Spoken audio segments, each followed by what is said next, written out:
bienvenidos y bienvenidas a una nueva edición de Entre Ellas. Como cada viernes por las pantallas de Unión TV te presentamos a una mujer líder, a una mujer que ha demostrado el poder que tiene cada una al paso que va dando, por supuesto, en el rol y en el cargo que le toca ocupar.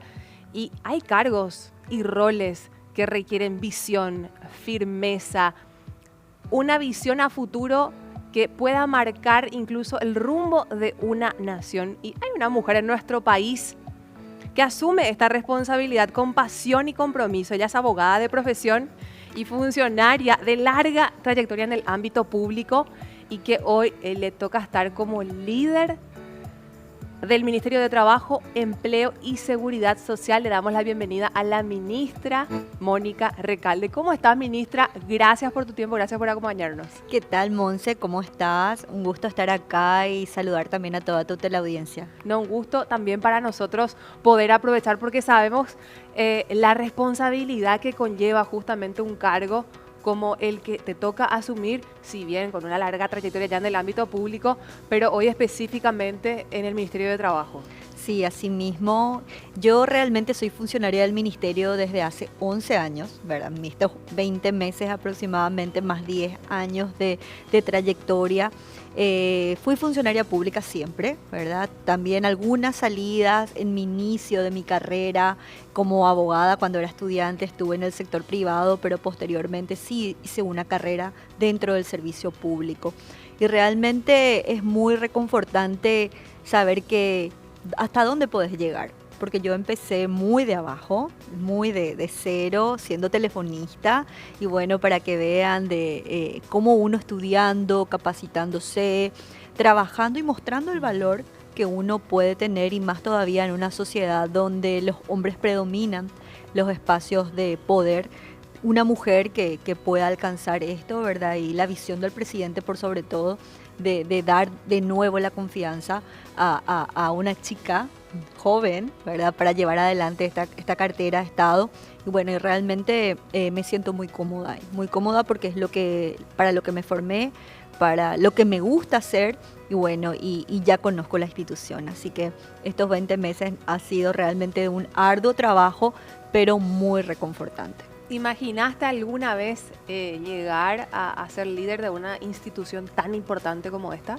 Siempre mis compañeros de facultad, mis amigos, me decían, Mónica, vas a ser ministra algún día. Yo decía, sí, yo quiero hacer también una carrera en el exterior, trabajar en algún organismo internacional, pero bueno, se dieron las cosas. Fui líder en varias cooperaciones internacionales en el ministerio, lideré varios proyectos de ley, ya siendo directora general en el ministerio, y bueno, y el presidente estaba buscando a alguien con ese perfil, y se dieron las cosas, ¿verdad? Se dieron, yo le presenté mi propuesta de cómo sería el enfoque que le íbamos a dar, principalmente centrado en la gente, porque el Ministerio de Trabajo realmente tiene un alcance social muy importante. Ahí están en juego los derechos de los trabajadores, de la gente, de las mujeres trabajadoras, y bueno, y teniendo ya una visión y un conocimiento institucional y también una formación académica bastante específica, se me dio la oportunidad y por supuesto acepté el desafío, y acá estamos a casi 2 años de gobierno, con muchos desafíos aún, pero también muy buenos resultados en lo que respecta al ámbito laboral. Ministra, ya obviamente me imagino que una vez decidiste la carrera es como un poco más fácil poder visualizar ese rumbo, pero estando en el colegio, siendo un poco más chica, ¿sabías ya para dónde apuntabas o no? Porque realmente hay personas que desde chiquitas o chiquitos ya saben, bueno, voy a ser odontóloga, yo quiero ser médico. En tu caso, ¿cómo fue? Sí, desde el colegio tuve una formación en humanística, como era antes, ¿verdad? Y sí, siempre me gustó el derecho, siempre me gustó leer mucho, soy una persona que lee todas las noches de su vida. Yo no tengo televisión en mi dormitorio, nunca tuve, porque mi abuelo siempre nos inculcó a leer de noche, que antes de dormir uno tiene que tener una lectura. Y bueno, y siempre me incliné más hacia las ciencias sociales. Decidí entrar en la Facultad de Derecho también porque me daba la oportunidad de poder trabajar y de poder estudiar a la vez. Porque yo vengo de una familia donde mi mamá es viuda, enviudó muy joven y ella era sostén de la casa, yo soy la hermana mayor y bueno, y tenía que salir también a contribuir. Entonces me formé en el ámbito del derecho, luego hice especializaciones dentro del derecho administrativo porque llegué a ser incluso jueza instructora en otra institución en la Universidad Nacional de Asunción y luego al tener la oportunidad con el ministro Guillermo Sosa, que me dio la oportunidad de asumir la dirección general cuando se crea el ministerio, porque el ministerio se crea en el año 2013, diciembre, y en el 2014 el ex ministro Guillermo Sosa empieza a formar sus equipos y bueno, te vamos a dar una dirección complicada, una dirección en que la gente no sabe y que nadie maneja ese tema. ¿Te animás a formarte? Y le dije sí, yo tomo el desafío de asumir ser directora general de Seguridad Social. Era un desafío pasar del derecho administrativo a un ámbito muy especializado y eso realmente para mí fue una oportunidad muy, muy buena porque cuando uno encuentra un nicho donde te permite formarte en algo, en alguna materia o en algún área donde no hay muchos especialistas, eso es un desafío muy grande y eso es lo que yo siempre le recomiendo tanto a mis funcionarios como a los chicos, ¿verdad? A los amigos de mis sobrinos, porque yo no tengo hijos, que traten de encontrar algo para innovar, que se formen en alguna carrera o en alguna especialización posteriormente donde ellos sean los pioneros y puedan desarrollar un ámbito en el cual van a tener muchas más oportunidades. Entonces decidí eso, hice una maestría en materia de seguridad social, hice diplomados en políticas públicas, hice especializaciones también en materia de diseño y propuestas de todo lo que es el enfoque de políticas públicas y bueno, y eso realmente contribuyó mucho a un ascenso en mi carrera que lo construí en 10 años y bueno, aquí estoy. Uno puede llegar con mucho esfuerzo, con mucho compromiso, pero sobre todo mirando hacia donde uno quiere ir.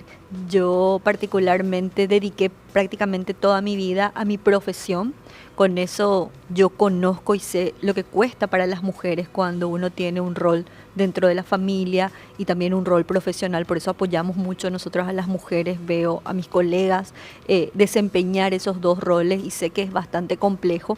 Y es por eso que estos espacios que nosotras nos ganamos debe ser un ejemplo de ese protagonismo que las mujeres deben tener en la vida política, en la vida pública y que necesitan de un apoyo, ¿verdad? Necesitan de un apoyo y esa visión tuvo el presidente. Las mujeres tienen que tener ese protagonismo en ciertos lugares, en ciertas carteras y bueno, y eso tratamos también de demostrar día a día con todas las trabajadoras cuando recorremos las empresas, cuando hablamos con las gerentas, cuando hablamos con empresarias importantes, ¿verdad? La trayectoria que ellas tienen y siempre ir empujando a nuestras mujeres a que tomen también esa decisión de ser protagonistas en cualquier ámbito donde puedan destacarse. El liderazgo, algunos dicen que se adquiere con la trayectoria, y algunos dicen que ya nacen líderes, que son gente que mueve, que le gusta organizar, que está siempre pendiente de los demás, al servicio, son gente solidaria,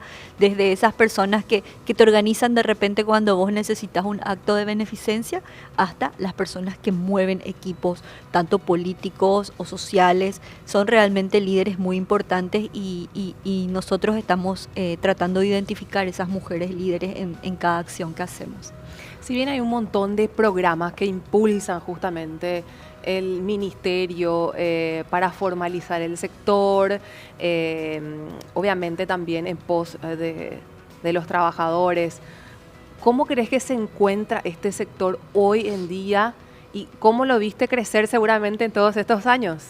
Sí, el mundo laboral es un mundo complejo, es un mundo donde interactúa lo económico, lo social, también lo demográfico, la economía exterior, las inversiones, el clima de negocios, o sea, mueve el mundo laboral, se configura a través de muchos elementos.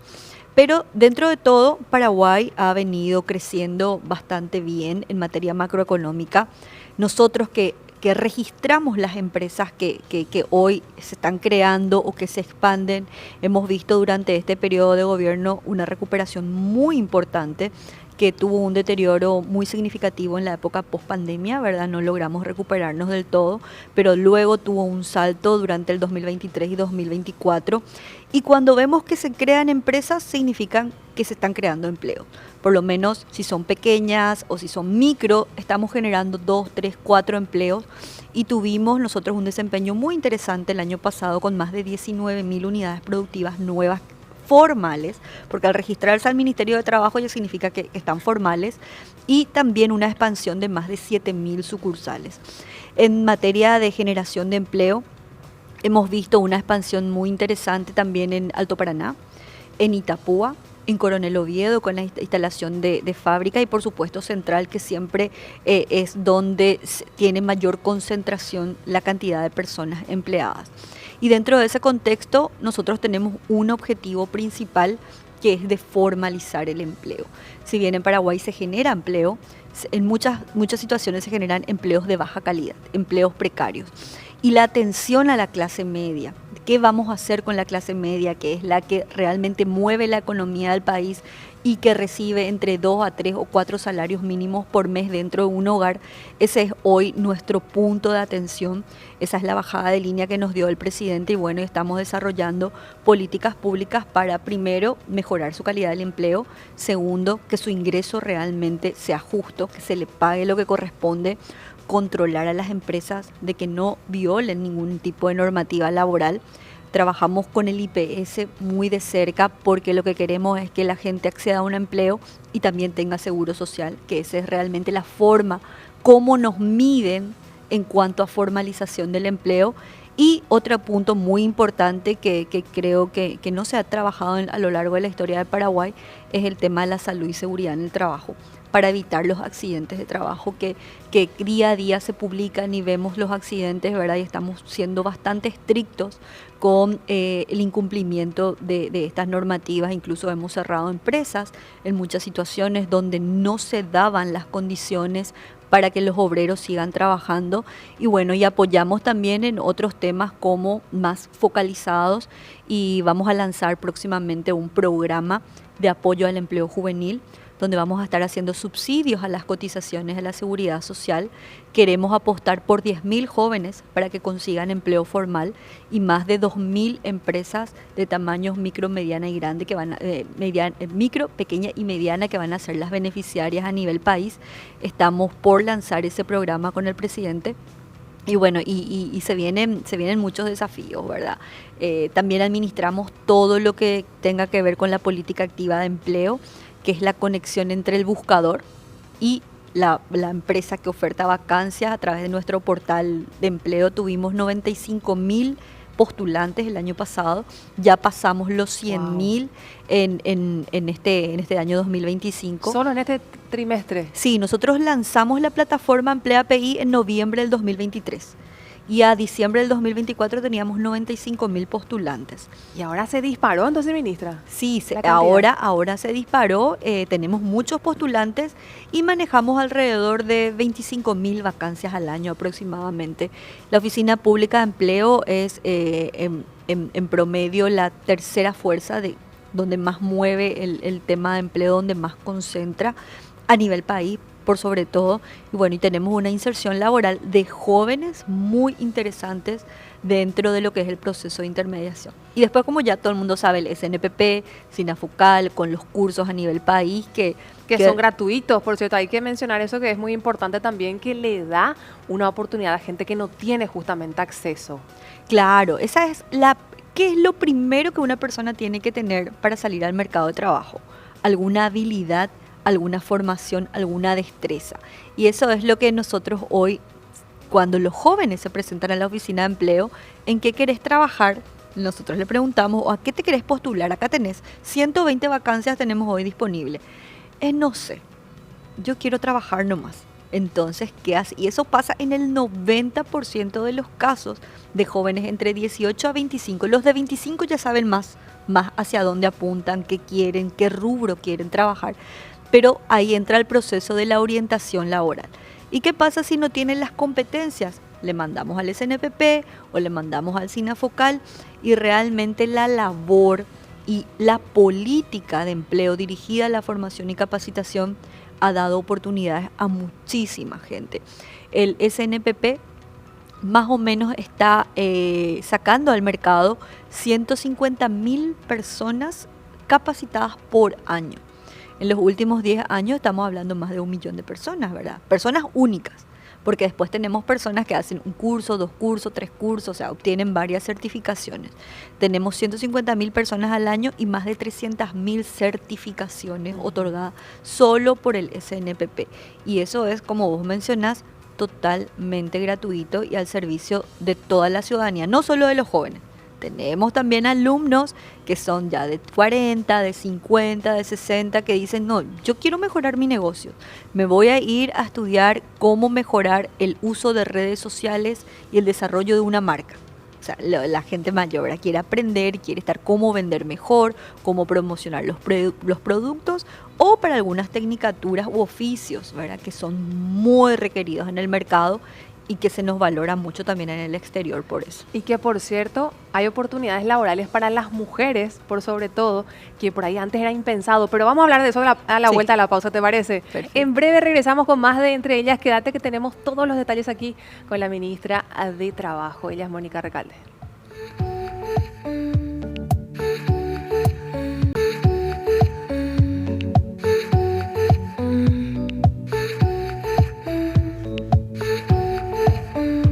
Seguimos en Entre Ellas, hoy acompañándonos la ministra de Trabajo, Mónica Recalde, quien nos estaba comentando un poco cómo llegaba al mundo o al ámbito público en nuestro país con una larga e importante trayectoria ya.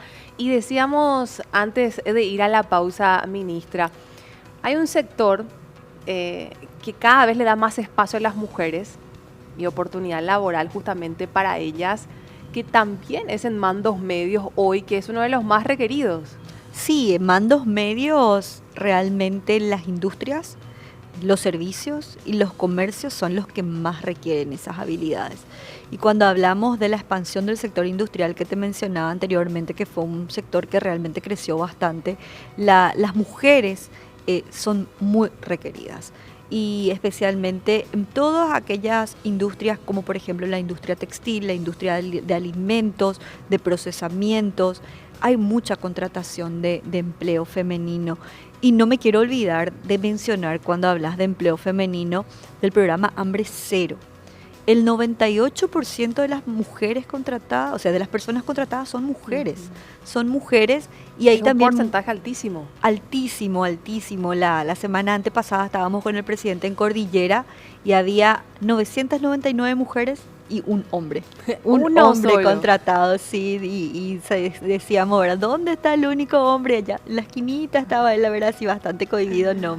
Pero realmente Hambre Cero ha representado un cambio en materia de formalización, porque hoy tenemos los números que también nosotros apoyamos fuertemente para poder controlar, porque esto es plata del Estado, es plata de la gente y esto incluye el empleo y el empleo tiene que ser formal y realmente hoy dentro de Hambre Cero tenemos más de 14.900 personas formalizadas en un mes. Paraguay no tiene esa tendencia de formalizar tanta gente. Llegamos a 8.000, 100.000, en el gobierno pasado estábamos entre los 4.000, 4.500, ahora aumentamos bastante, pero en un mes solo Hambre Cero metió casi 15.000 personas a la formalidad y eso es muy importante y por sobre todo que son las mujeres las empleadas y las mujeres, muchas abuelas, tías, hermanas de los alumnos que tienen ya su sustento y que llevan plata a sus hogares. Pero volviendo con el tema de los requerimientos, efectivamente las mujeres son muy requeridas en sectores de servicios, comercio y también financieros. Las mujeres se han destacado mucho también en participar dentro del sector financiero. Hay muchas mujeres contadoras, ¿verdad? Cuando hacemos la charla dentro del Colegio de Contadores o de otras asociaciones, la mayoría son mujeres. En el sector de derecho también hay muchísimas abogadas que entran también a trabajar y aún hay cierta resistencia por algunas carreras en que las mujeres todavía son mayoría, pero si miramos todo el ámbito general del nivel educativo con respecto a los hombres, las mujeres tenemos más años de estudio que los hombres de acuerdo al INE. O sea, las mujeres se han ido especializando y han accedido a carreras universitarias en mayor proporción que los hombres. Psicología es una carrera netamente femenina, enfermería también, ¿verdad? Aunque hay muchos hombres Nutrición también. Nutrición también es una carrera muy requerida por las mujeres y bueno, y tienen buenas salidas laborales. Algunas, ¿verdad? Siempre el mercado es muy pequeño. Entonces, algunas se dedican a otras cuestiones, pero lo que tratamos siempre es de poner estos espacios para que se pueda encontrar más fácilmente el empleo, como es la Oficina de Intermediación y Emplea API, ¿verdad? Ministra, el manejo de maquinarias también es muy requerido por muchas empresas. Creo que ahí es un sector también donde está ganándose terreno la mujer. Así es, especialmente en el sector de la construcción, donde tenemos manejo de máquinas pesadas.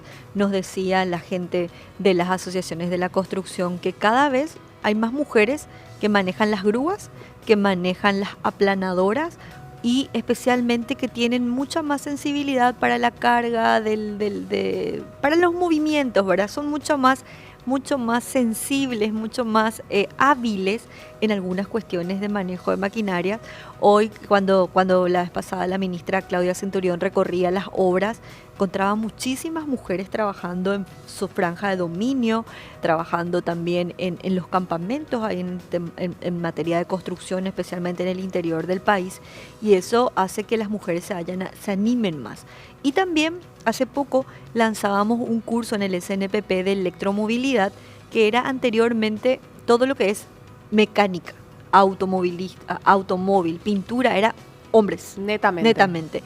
Y ahora hay mujeres que están haciendo esos cursos de albañilería, hay competencia de mujeres albañiles también que solemos hacer en cooperación con estas asociaciones de la construcción, y nos da mucho gusto ver que estamos cambiando un poco nuestra mentalidad y de que las mujeres no solamente tienen que dedicarse a algún tipo de profesión, sino que pueden hacer muchísimas más cosas. Increíble, vos sabés, justamente porque rompe esos paradigmas en redes sociales, tanto las que se dedican al área mecánica, automotriz y también al sector de la construcción tienen muchísimo éxito, porque uno se queda enganchado mirando, porque no, o sea, es poco común.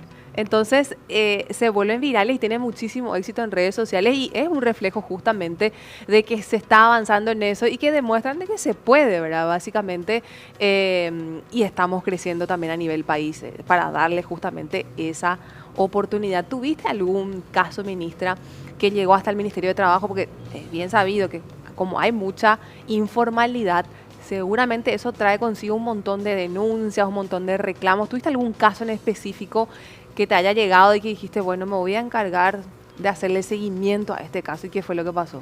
Realmente le hago seguimiento a gran parte de los casos.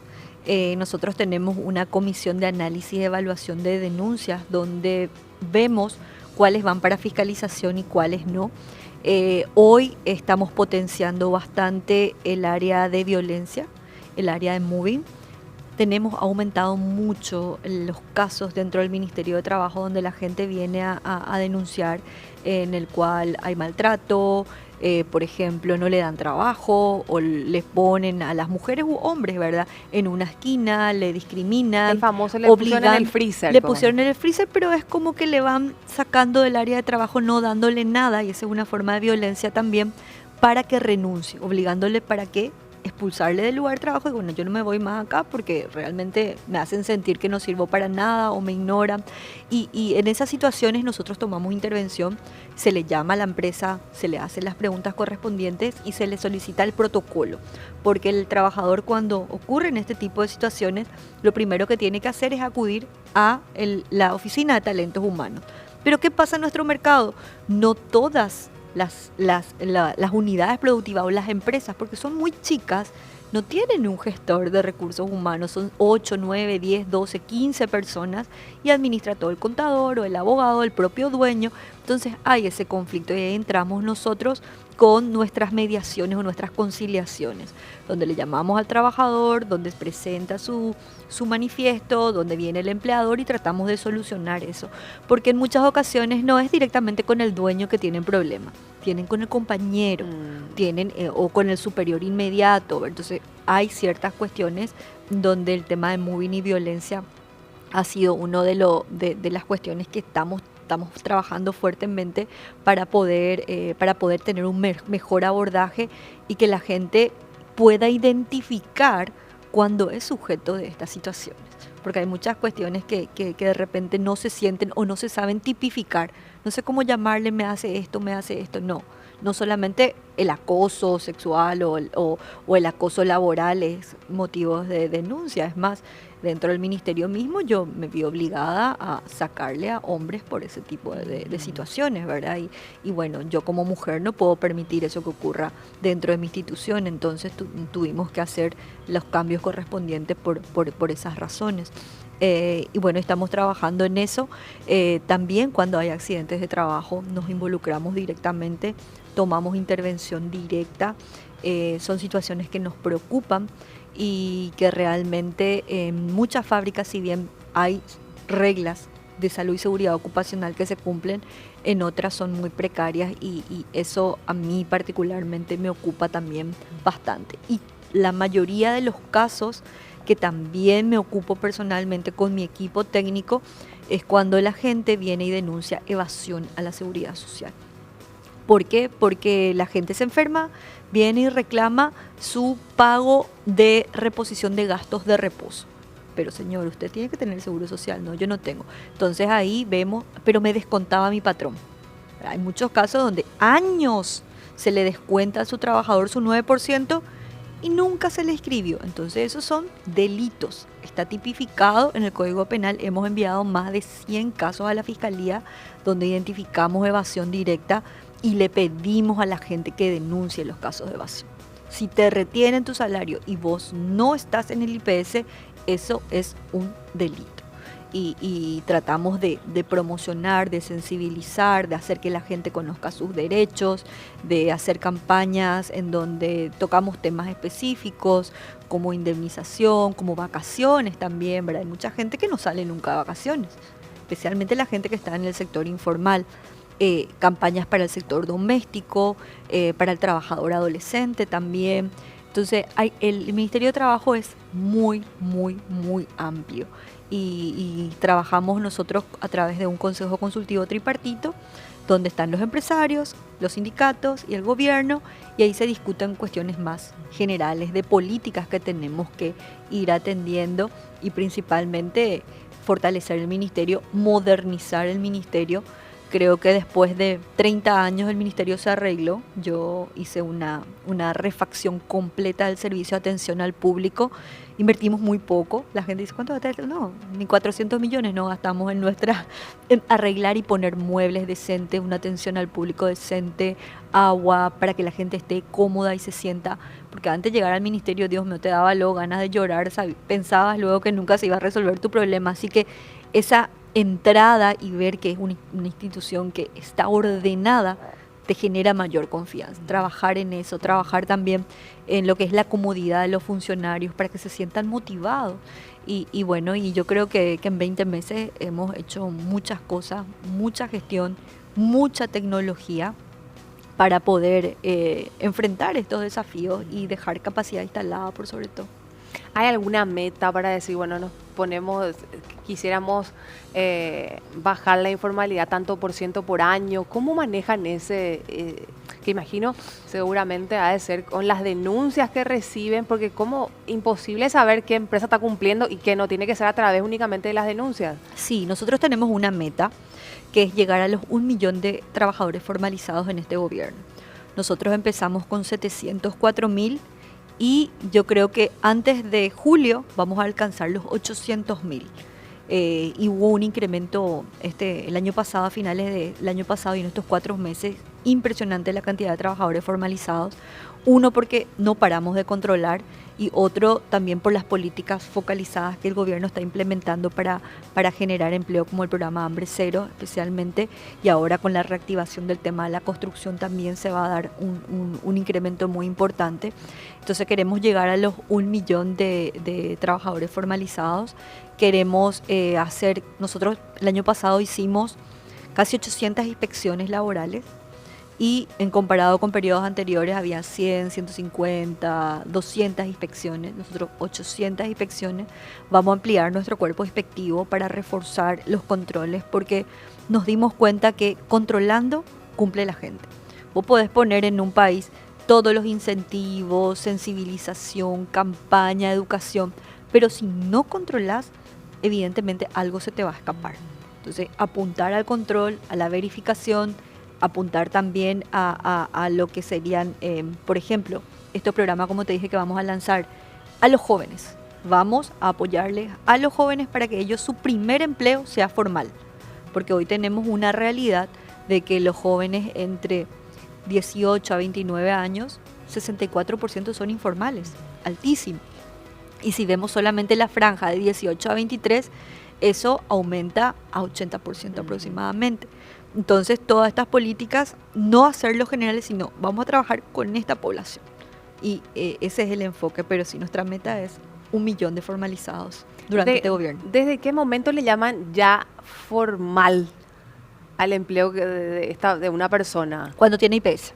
Recién ahí es formal. Ahí es formal. ¿Y a qué se atiene una empresa que no le incluya a todos sus trabajadores? Sus trabajadores Bueno, primero está trabajando en negro, tiene empleo informal dentro de su economía o dentro de su empresa que es formal.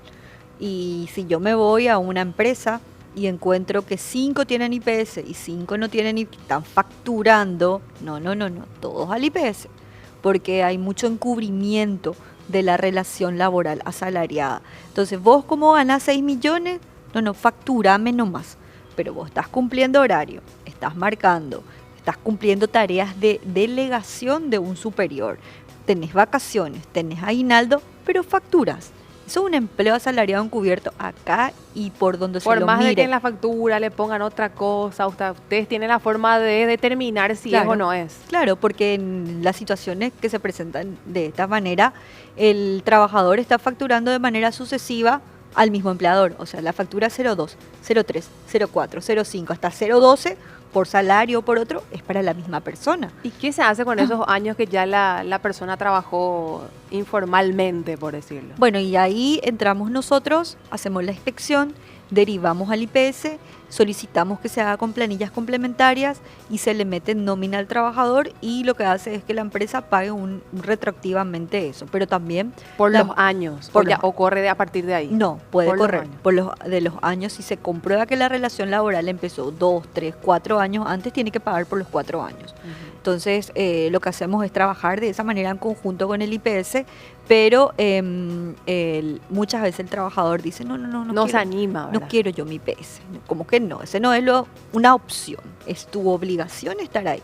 Y aparte ahora decís que no querés IPS, le dicen los fiscalizadores, porque tenés 30 años, pero estás perdiendo tu tiempo, porque cuando llegues a los 50 te vas a arrepentir porque nunca aportaste para tu jubilación y ya no vas a tener tiempo de acumular. No existe una sola persona que haya llegado a los 50 años y que nunca tuvo IPS, que nunca aportó, que no se arrepienta de haber exigido ese derecho, ¿verdad? Antes las instituciones eran más débiles, los controles eran mucho más sutiles, pero ahora no, ahora nosotros, ese es nuestro objetivo y la gente tiene que estar formalizada. Hay un montón de preguntas, ministra, pero tenemos que dar una breve pausa y a la vuelta continuamos, así que quédate pendiente que en breve regresamos con más de Entre Ellas.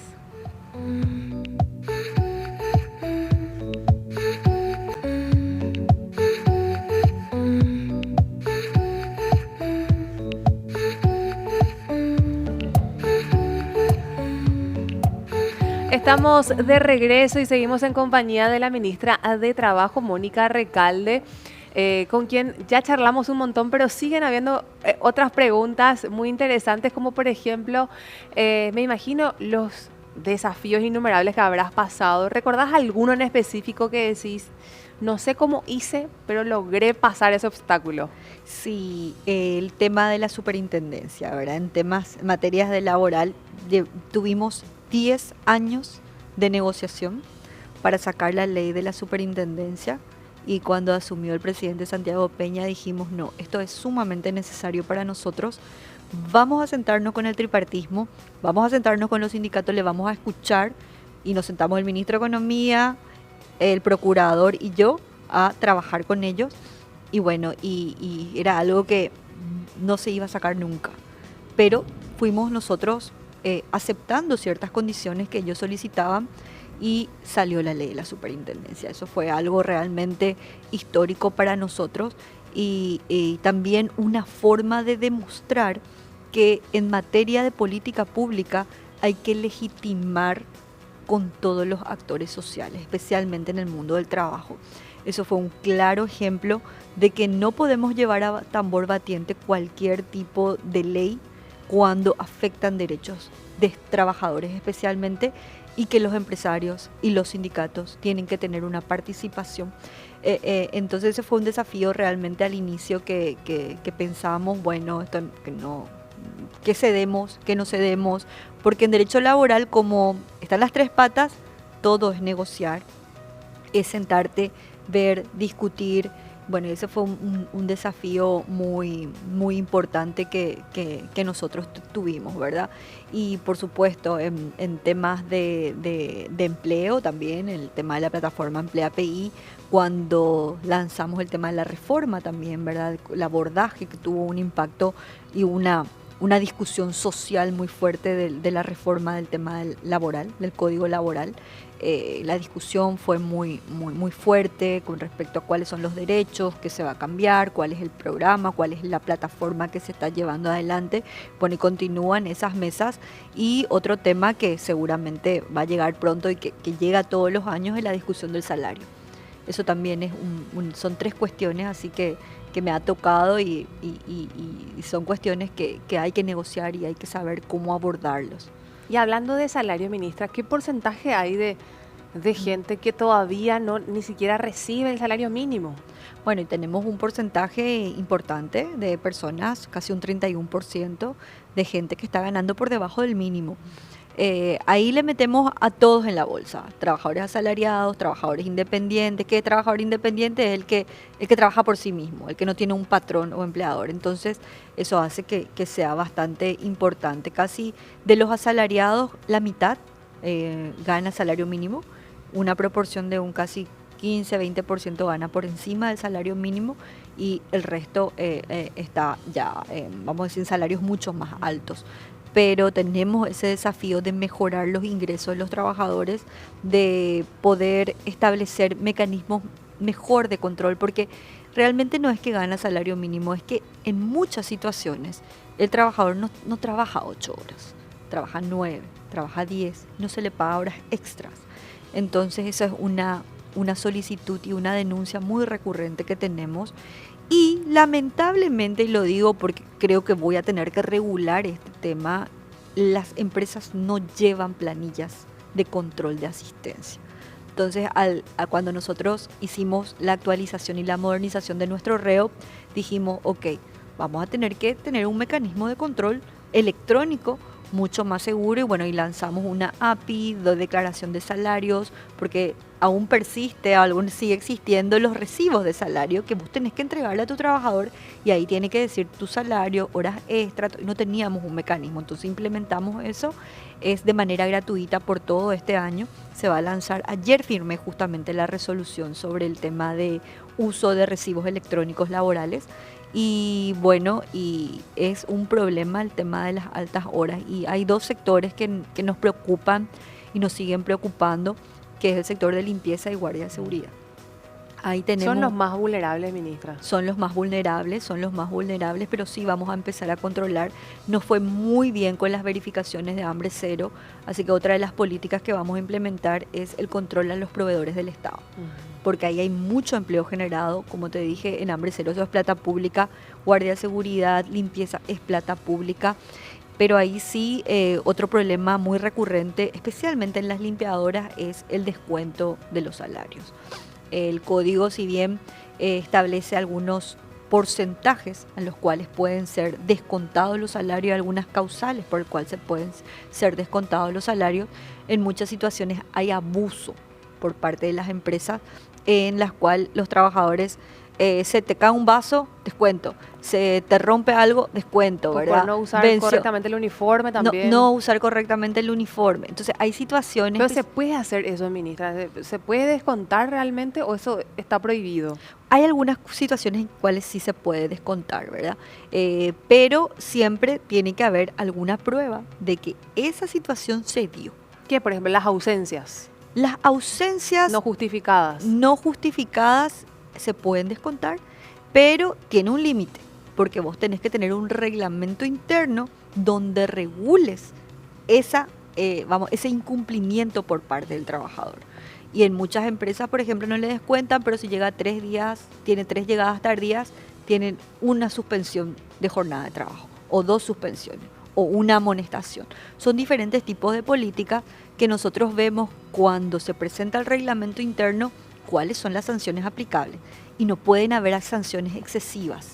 Por eso es importante y Pero nosotros... esas sanciones, ministra, podrían ser, por ejemplo, un aval para un despido justificado. Sí, es un aval porque se comunica en el Ministerio de Trabajo a través del sistema de REOP. Si vos, por ejemplo, tuviste amonestación, tienen que comunicar.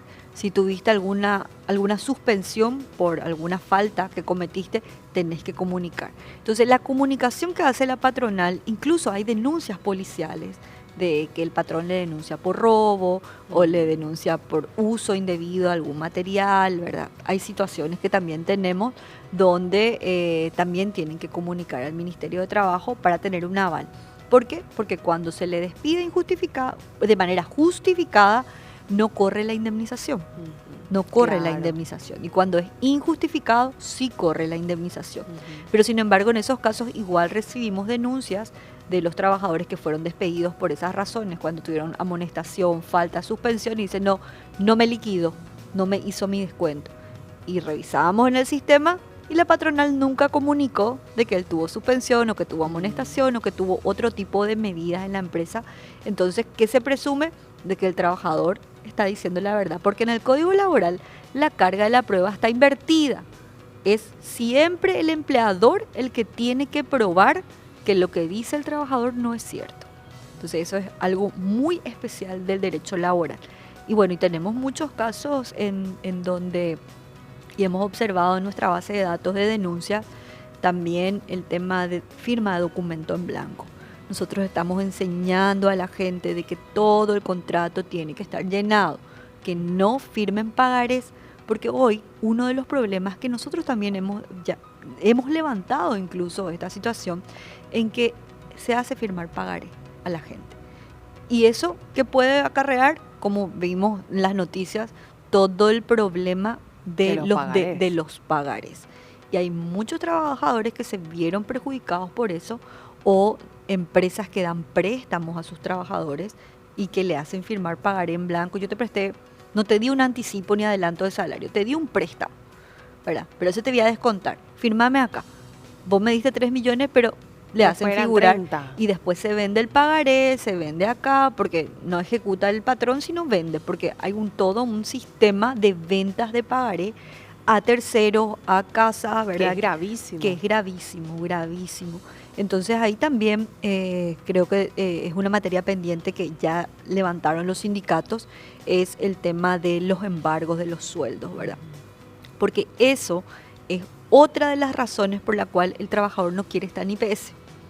¿Por qué? Porque tiene demanda, tiene juicios pendientes, ya sea por cualquier razón, por compra electrodoméstico, de celular, de préstamo, de banco, incluso de prestación alimentaria. Porque al estar en IPS ya se levanta de que el trabajador está dentro del sistema laboral. Y ahí los juzgados identifican y le caen con el embargo.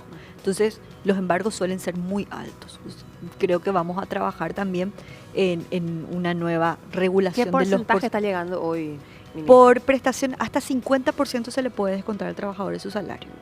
Pero un trabajador que gana un salario mínimo y se le descuenta hasta el 50%, no hasta que pague una deuda, porque tiene deudas sucesivas, realmente es No muy termina caro. de cobrar nunca el total de su salario. Y escuchábamos casos de gente con este tema de los pagaré que por 10 años pagaron la misma deuda.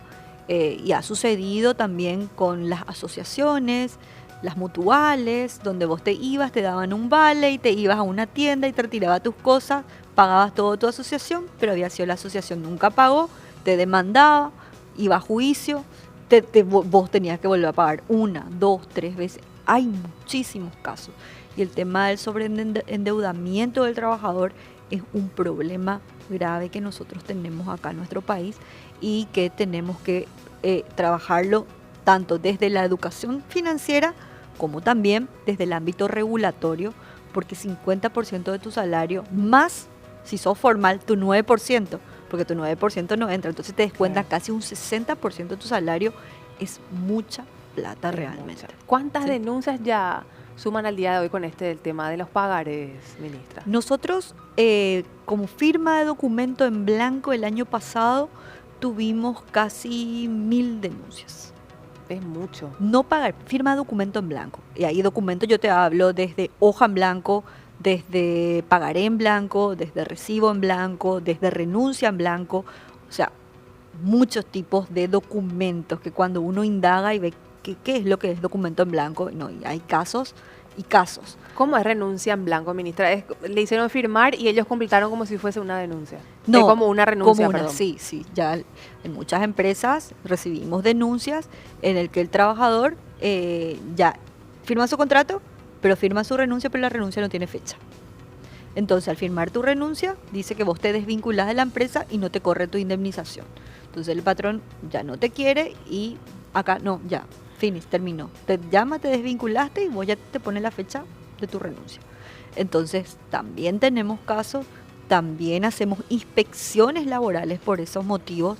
Es más, le calificamos como situación urgente de fiscalización o situación código rojo. Tenemos por códigos, ¿verdad? Situaciones de incumplimiento laboral que están en código rojo, que están en código naranja, que están en código amarillo y que están en código verde. Y código verde es más para una conciliación. Amarillo, verde es más para conciliación, para llamar, para venir, negociar, porque un incumplimiento laboral no es negociable. Lo que yo le digo a mi equipo, ¿verdad? Se incumple con ya está la violación hecha. ¿Cómo lo revertimos? No es solamente multándole a la empresa. El trabajador tiene que conservar su empleo. Nosotros tenemos que protegerle a ese trabajador para que no sea despedido por venir a denunciar. Porque como me mencionaste en la pausa, la gente tiene miedo de denunciar. Pero hoy, al implementar un sistema de denuncias anónimas, también cuando son colectivos los incumplimientos, nos es mucho más fácil hacer y la gente no tiene más miedo.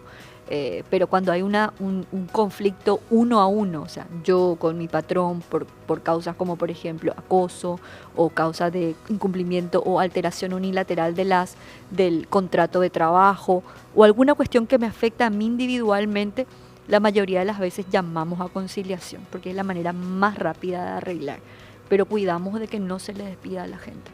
Importantísimo, ministra, lo que estamos hablando. Tenemos todavía un bloque, así que vamos a continuar, pero vamos a darle un pequeño giro a la entrevista. A la vuelta seguimos con más de Entre Ellas.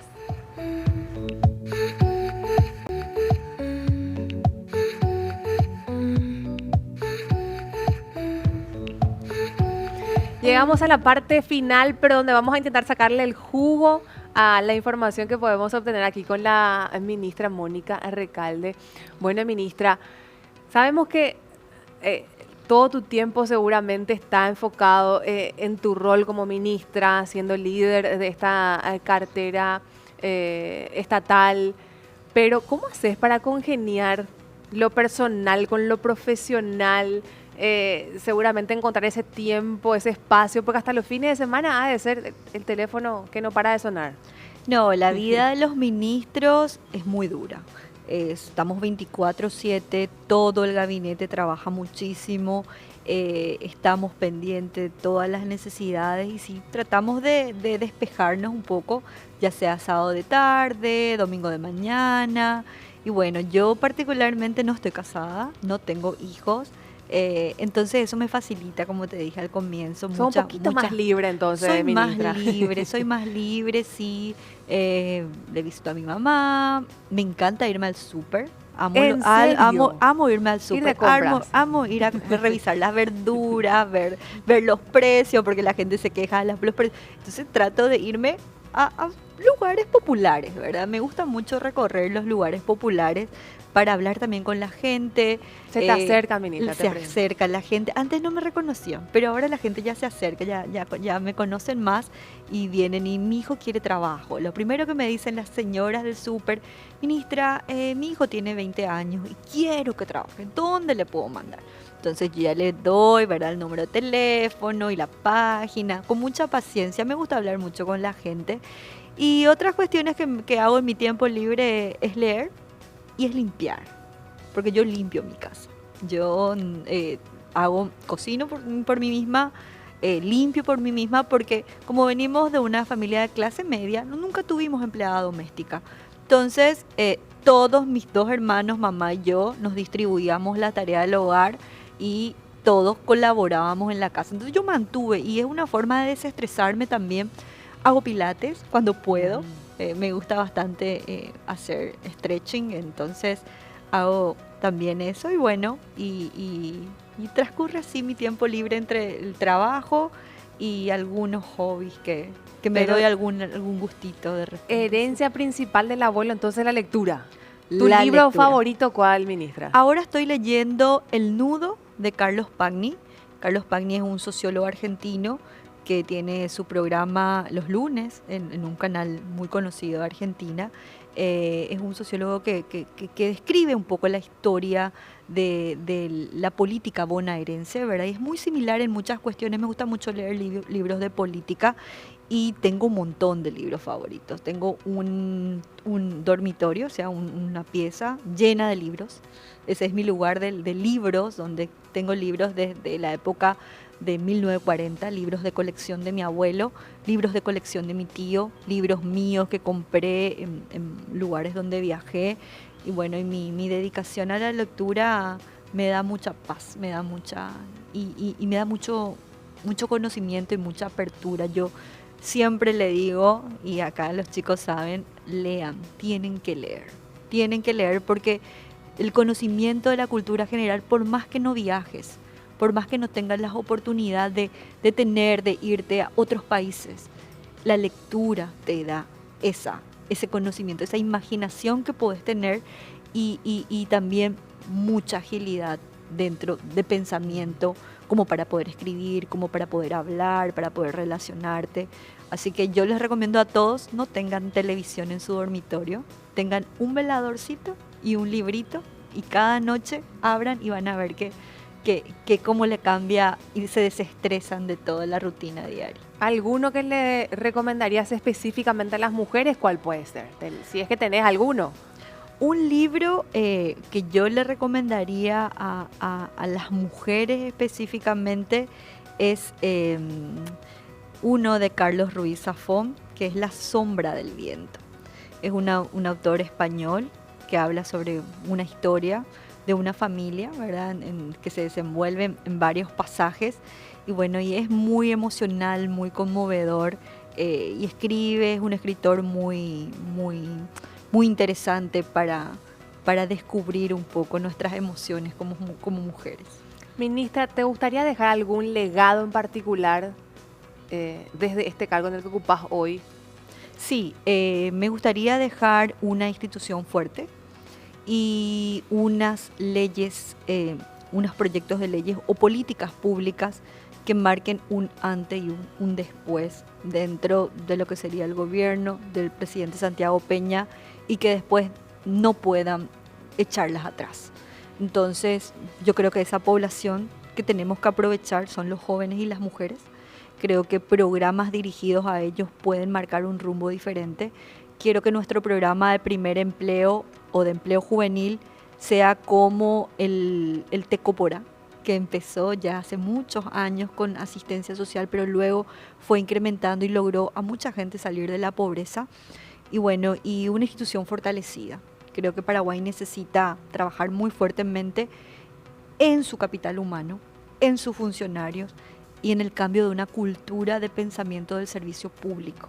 Necesitamos cambiar eso, ¿verdad? Estamos sirviendo a la gente, estamos trabajando para que el que necesita tenga una solución. Y eso, en la mente, si el funcionario entiende su rol, yo creo que muchas cosas van a cambiar en el servicio público en general. esa es nuestra meta. Y bueno, y espero llegar a viejita y escribir mi libro y decir si lo logré. ¿Plantaste ya un árbol, ministra, o te falta plantar? Ya planté un bueno. árbol. Sí, Falta sí. entonces el libro. El libro y el hijo. Ah, también, el hijo eran los tres, ¿cierto? Sí. ¿Por qué no? Pues, está demostrado, ministra, leí en un montón de portales que la mujer cada vez retrasa más el hecho de tener una familia. Sí. Incluso hasta 45 años. Es como que, y más todavía en Europa, en Estados Unidos, y está llegando cada vez más fuerte esa tendencia de ocuparse más de lo laboral, de la profesión. Sí, las mujeres han retrasado bastante su natalidad. Es más, cuando salen los datos del censo, que teníamos un promedio de 3.5 de natalidad del año del censo anterior, 10 años, esto cae a 2.3. Significa que en 10 años se redujo significativamente la cantidad de hijos por mujeres, la tasa de fertilidad, la tasa de natalidad, como se llama. Y las mujeres retrasan por su independencia, por su autonomía económica. Las mujeres ya no queremos depender del sueldo del esposo, queremos mantener nuestra casa, queremos darle a nuestros, o las que tienen hijos quieren darle a sus hijos también ese apoyo y quieren ser ejemplo también de independencia, de una buena administración. Las mujeres somos buenas en todo. Sabemos administrar la casa, sabemos administrar el trabajo, sabemos administrar nuestro tiempo, sabemos administrar incluso, en algunos ciclos no, pero en algunos momentos nuestras propias emociones, porque es todo un entramado de situaciones que tenemos que manejar. Y el hombre, sin embargo, es la figura todavía del proveedor, ¿verdad? El hombre es proveedor por naturaleza misma y las mujeres nos hemos convertido en dos roles.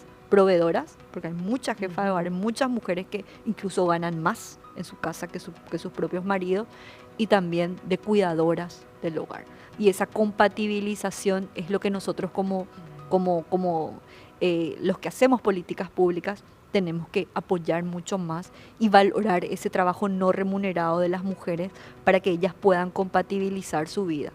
Y en Europa hay un problema tremendo el tema de la natalidad, hay una discusión muy importante sobre el tema de migración, porque los inmigrantes son los que están reemplazando esa fuerza laboral que no se pudo compensar con nuevas generaciones. Y bueno, y acá en Latinoamérica no lo vemos todavía, sí en sociedades como Uruguay, de Chile, pero Paraguay aún tiene un bono demográfico muy importante, pero que se va a agotar en algún momento. Y voy a volver a mis inicios, esto va a afectar el tema de las pensiones. Si yo no tengo recambio, no tengo gente que aporte en un sistema solidario, no tengo quien pague la jubilación. Porque vos no es que vos te pagas a vos mismo tu jubilación. Son las Tu generaciones jubilación venideras. es el que paga el que está trabajando hoy. Y vos ya pagaste la jubilación de los que se jubilaron antes. Y los que están trabajando ahora pagan tu jubilación. Entonces, el tema de los hijos Podría ser una problemática creciente. Podría ser una problemática. No, y en seguridad social hablamos cercana cuando estamos a 30, 40 años. Para nosotros eso es cerca, porque el mundo de las pensiones tiene que refinanciarse. Pero bueno, las mujeres independientes, libres, son realmente la nueva generación con una visión mucho más moderna. ¿Y qué le dirías, ministra, a esas mujeres que justamente quieren ser líderes? Si le dieras un consejo, ¿cuál sería? Bueno, que ellas mismas se convenzan de que lo pueden hacer, que se fijen una meta y que no descansen hasta conseguir. Hay muchos obstáculos, muchas veces te desaniman, muchas situaciones, pero no, la disciplina y la persistencia son los mejores aliados del éxito. Ministra, un placer compartir contigo. Muy interesante y valiosa esta entrevista, así que te agradezco nuevamente tu tiempo, a vos y a tu equipo también que te acompaña, y te deseamos un éxito rotundo para este año y para los venideros. Muchas gracias, Monse, un gusto realmente estar contigo hoy, y bueno, y como siempre a las órdenes para cuando que ustedes deseen. Igualmente también estamos a las órdenes hoy con la ministra de Trabajo, Mónica Recalde. También gracias a vos que siempre nos acompañas. Hasta la próxima. Chau, chau.